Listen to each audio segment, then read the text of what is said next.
Now the theme is great, big data and big impact. So it sounds fantastic, everything is big, right? Before we get into big data stuff, I think we must understand data. Why all of a sudden we are talking about big data? Let's not miss the concept. Let's not miss the basic. All of a sudden the world is talking about big data and it's going to play wonders. Fine. Does that mean the data was not there before? Does that mean the data has not helped in the past? Does that mean that data has not played wonders in the past? It has. It has. Cloud computing. All of a sudden the world started talking about cloud computing. And everyone said, this is it. This is the next big game. And we all have to move to cloud. Cloud computing concept, which actually came from industry, is not a new concept. It is as old as 50 years. IBM actually first introduced cloud computing 50 years ago on their mainframes, which was called as cluster computing. It was to speed up the computation for a large volume of data. So cluster computing, as a matter of fact, CDAC, our own organization in Pune, used cluster computing for designing first supercomputer, that was Param. So cloud computing, all of a sudden the world said this is one of the great things that we have found. So we need to understand why this happens in industry. What is driving this? What is driving is the change in the dynamics of the business. What is driving is what are those factors which are actually impacting the business. When you look at cloud computing, the key factor that was driving this was reducing operational cost of IT management. This is it. There's nothing more, nothing less. Reducing my operational and capital expenses for IT management when IT is not my core line of business. So what is the solution? Solution is cloud computing. So you can see how industry actually shapes and comes up with these fantastic ideas. It is basically to save the business. Same thing is big data. And I'll come to big data a bit later.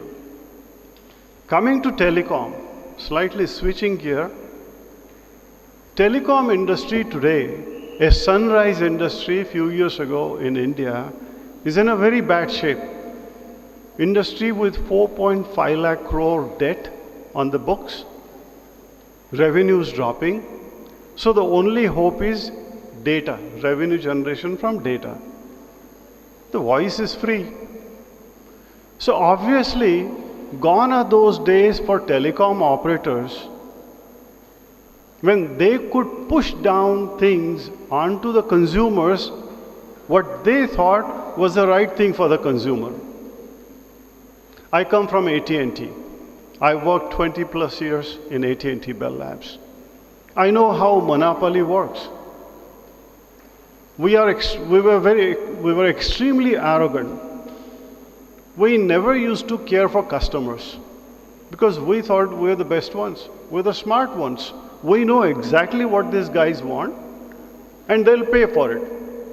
So we'll design products and services to our fancy and we'll push those down to the consumers at price points which they were complaining to pay for, but they had no choice. Because AT&T was the only company offering telecommunication in the US at that time.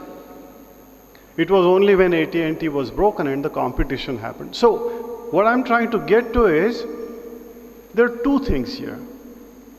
When you look at the marketplace, one is the supply side. The manufacturers or the companies who produce products and services, they push down products and services onto the consumers. That's the supply side. The other side is demand side. That's where all of us are. That's where the customer is.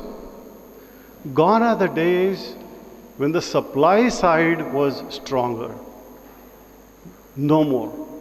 Now the customer decides what the customer wants, and the customer decides the price point for which the customer will pay for the product and service. It's no more the supplier can demand. So all of a sudden, although all these companies, by the way, they've always been saying customer is the king, customer is the king, customer is the God, but believe me, they really never cared for you. They would say that on your face.